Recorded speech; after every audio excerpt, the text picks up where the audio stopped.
in the case of Gideon Pasha is back, but I would like to emphasize some few important points regarding this case.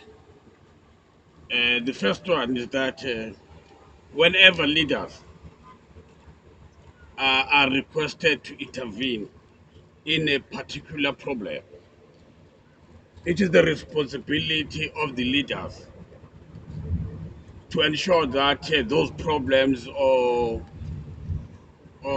obstacles are discussed. In the case of Gideon, we have been saying Lieutenant Colonel Ngubane is playing dirty tricks with us. He is not upholding the oath of office, the constitution, and moral principles. We then wrote to Minister Pegitele and the MEC um, begging to intervene on our behalf because we can see that there's a mischief that is being brewed by Lieutenant Colonel Ngubane. What is interesting is that the father of the killer is a policeman in Durban provincial office, and he is working close with Brigadier Mbele, the same Brigadier Mbele who deliberately refused to intervene.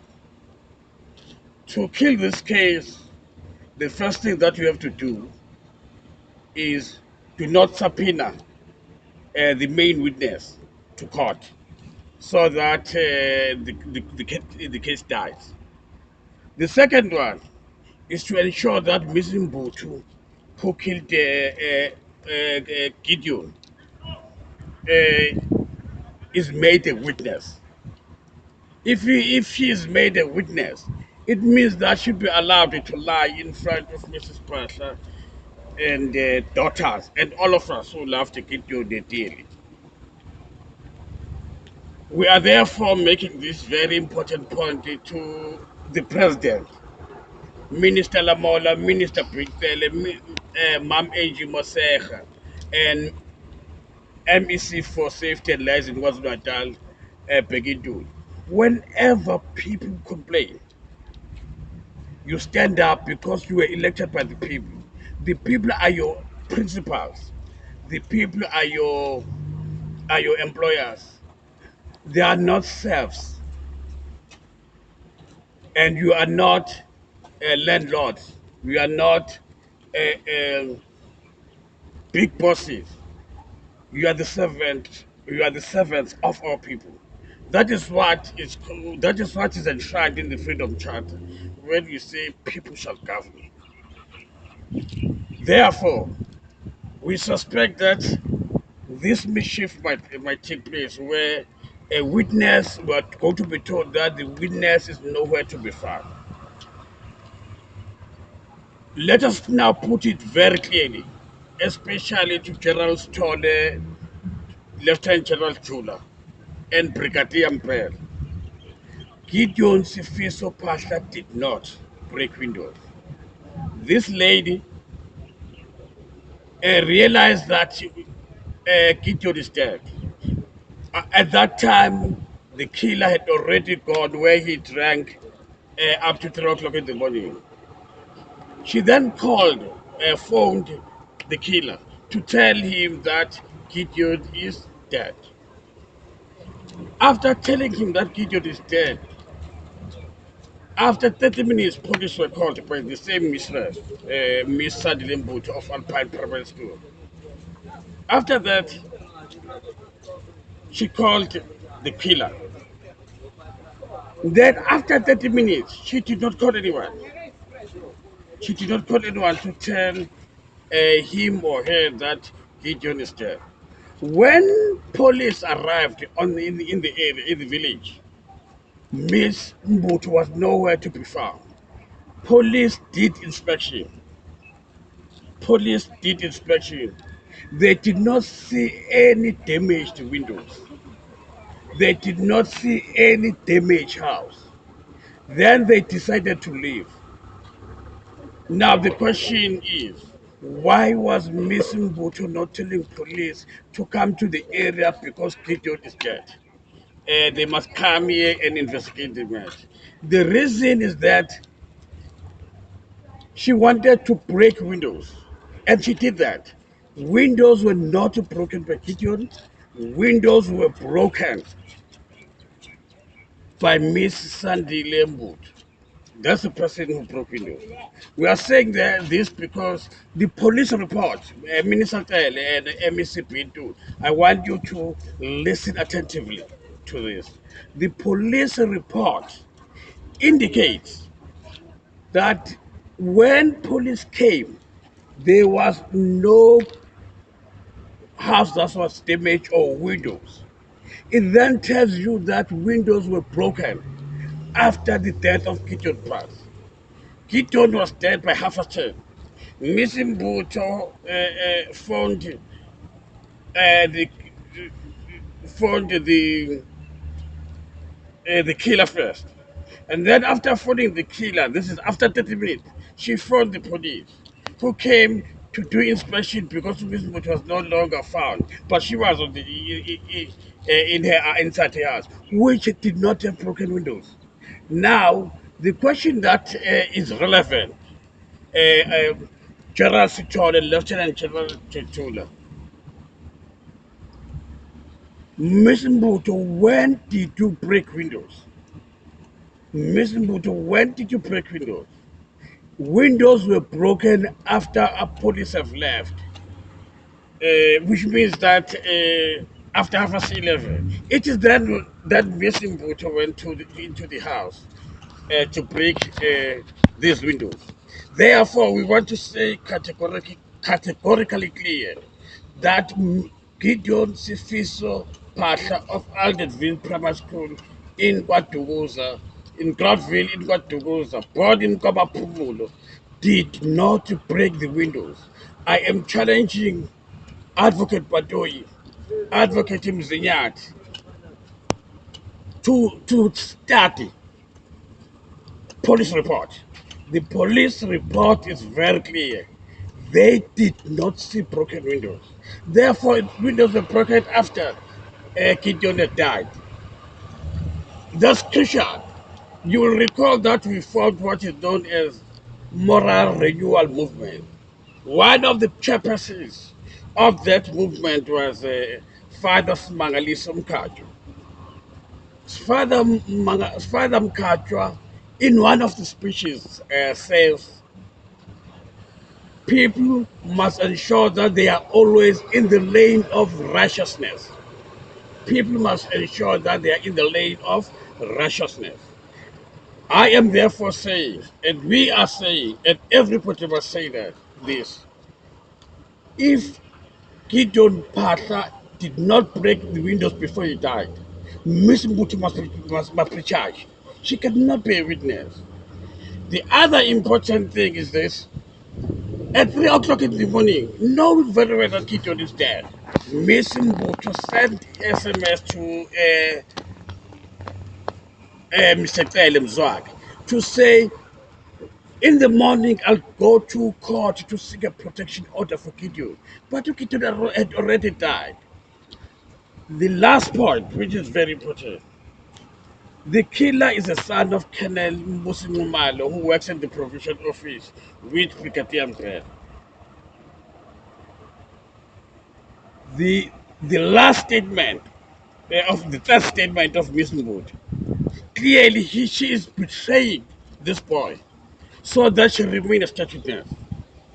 It is the responsibility of the father of a child, or of the killer, who is from Gloutville like all of us, to tell his son to speak the truth. He, he must ask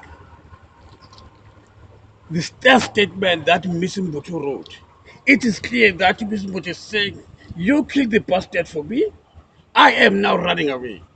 Even if this boy is sentenced to 15 or 20 years, when he comes back, he will come back to Gloutville.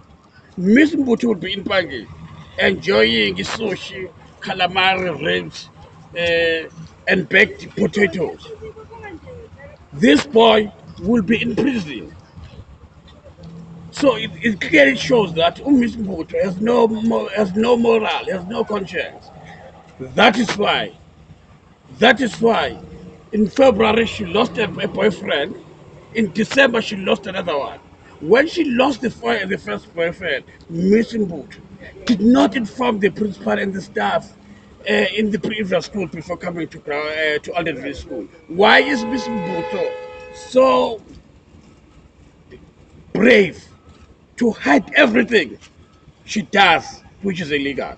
We are therefore saying to the father of the killer, your son would be sentenced, he will go to jail, he will come back to Crosby. Miss Bhutto will be enjoying her life with her children.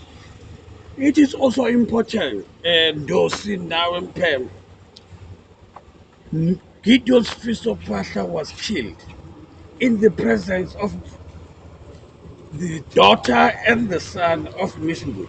The son who fetched water trying to resuscitate Gideon was 9 years old.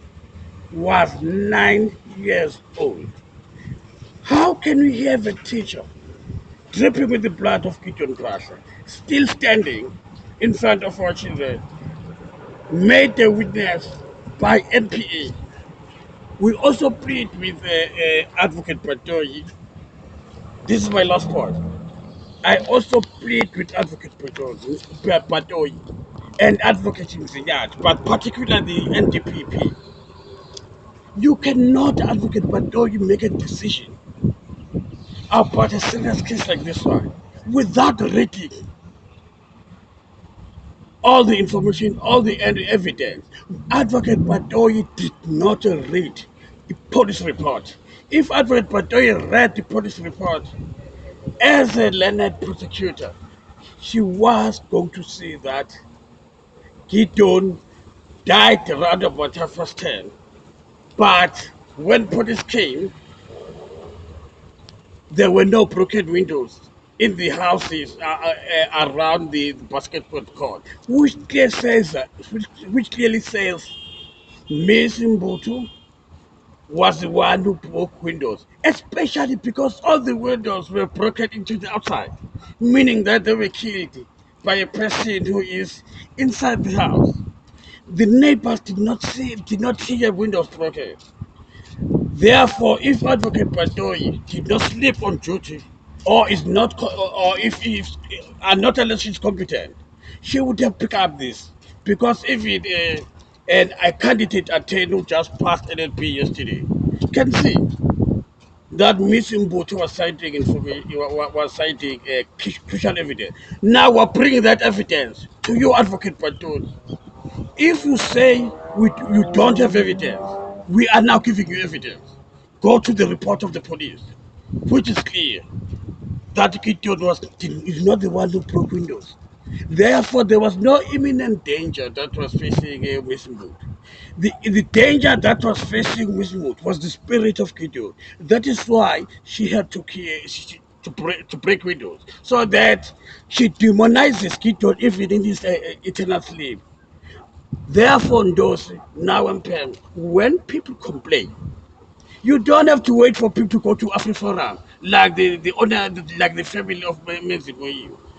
You have to wake up. Don't sleep on duty, especially when there's high crime. Especially the reports are very clear. Matters in South Africa are high. Therefore, you can't sleep on duty. I am saying this because I'm your comrade. I am also saying that because we went to school and we were able to identify that Advocate Patoyi did not read the docket. We are therefore pleading with everybody. Time has arrived for NDPP to charge Ms. Mboto, to call us to give evidence. We are going to be supported, particularly by cell phone records. Cell phone records are very clear. Ms. Mboto and this boy plotted how to lie. What is worse is that the last statement in October last year, after 9 months, Gideon had passed away. clearly betrays the killer. Miss Mbuthu does not want to go to jail, does not want to be prosecuted. She is protected by NDPP, Advocate Pato, she's protected by Kenan Ngubane. Brigadier Mbele did not do anything to tame Ngubane for supporting the case. Therefore, we are presenting to you. We want your response, Ndosi. We want your response in Pemba. Advocate General Stone, Lieutenant General Stone, Juba, who's our professional committee commissioner. He has evidence that Gideon did not break windows. What are you going to do as the servants of the people? Thank you.